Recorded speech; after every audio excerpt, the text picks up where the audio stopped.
नमस्कार मैत्रिणींनो, मी आज छान एक पौष्टिक अशा लाडूची रेसिपी घेऊन आलेली आहे। चला तर मग आपण बनवायला सुरुवात करूया।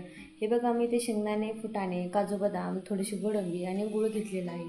हे सर्व साहित्य आपल्याला हलक्या हाताने गॅसवर फक्त गरम असं होईपर्यंत असे भाजून घ्यायचे आहे। हे बघा, शेंगदाणे थोडेसे जास्त भाजायचे। शेंगदाणे छान भाजल्याच्या नंतर आपल्याला ताटामध्ये काढून घ्यायचे। थंड झाल्याच्या नंतर हे सर्व साहित्य आपल्याला मिक्सरमध्ये बारीक करून घ्यायचं आहे। आता हे साहित्य बारीक करत असतानाच आपल्याला त्यामध्ये गूळ घालायचा आहे। थोडा थोडा गूळ घालून आपल्याला हे साहित्य बारीक करून घ्यायचं आहे।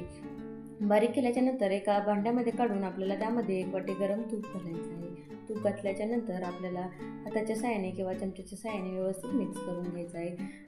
आणि हे बनवत असताना आपण हाताला कोणत्याही प्रकारचा चटका लागणार नाही याची काळजी घ्यायची आहे। हल्ली मुलांना आता काय होतं माहिती आहे का, चावायचा कंटाळा येतो। चावायचा कंटाळा आल्यामुळे ते गूळ, फुटाणे, शेंगदाणे असं काही खाण्यास ते आवड निर्माण होत नाही त्यांची, म्हणून मी असा पौष्टिक असा लाडू बनवलेला आहे।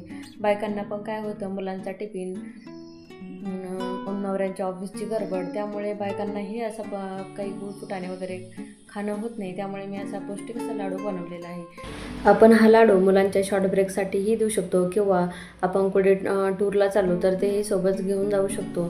तर तुम्ही ही रेसिपी नक्की ट्राय करा आणि असे लाडू बनवून बघा। लाईक करा, सबस्क्राईब करा आणि कमेंट द्यायला विसरू नका। धन्यवाद।